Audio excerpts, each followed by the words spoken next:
I wanted one too. When he had the Bieber cut, I wanted one as well.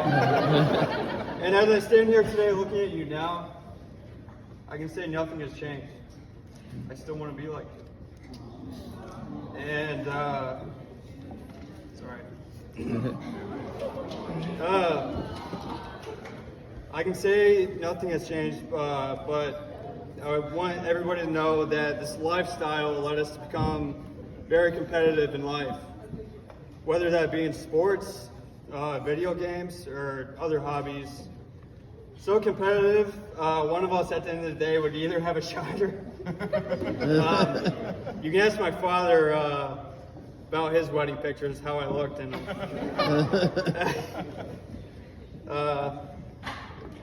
All of this competitiveness is a good thing though, right? It shows how much an individual cares in something.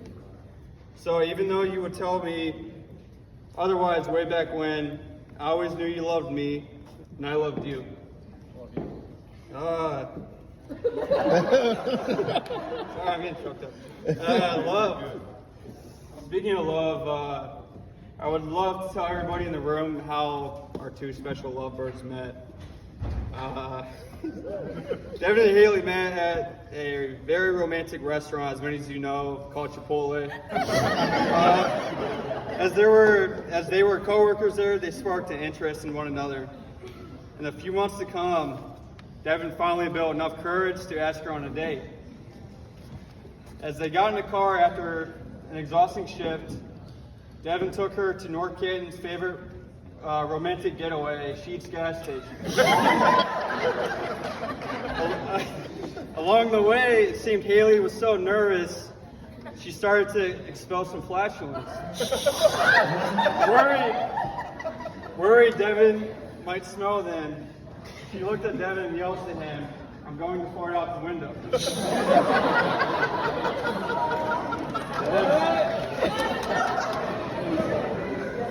As Devon drove there with Hayley's ass hanging out the window, he couldn't help but think, "I'm going to marry this woman someday." That's right. Moving on, in all seriousness, as best man, it is traditional for me today to complete 3 roles. Number 1 was to get Devon here on time and looking as good as we could, but we didn't have much to work with. Number 2 was to hold on to the rings.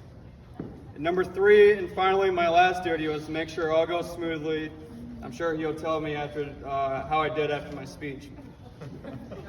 Lastly, I would like to give some advice on marriage that I had found to be useful. Firstly, set the ground rules and establish who the boss is, and then do everything she says. 2, make sure you tell each other you love each other every day, the good and the bad days. Number 3, do not cuss or call your wife any provocative names.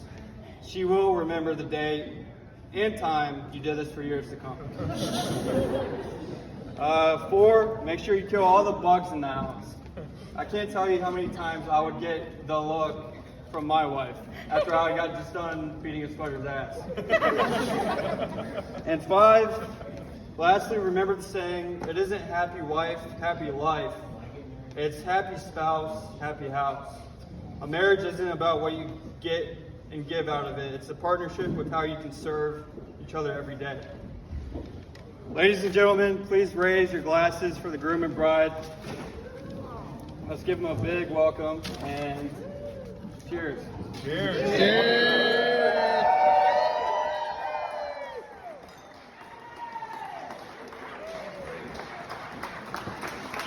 What up, what up?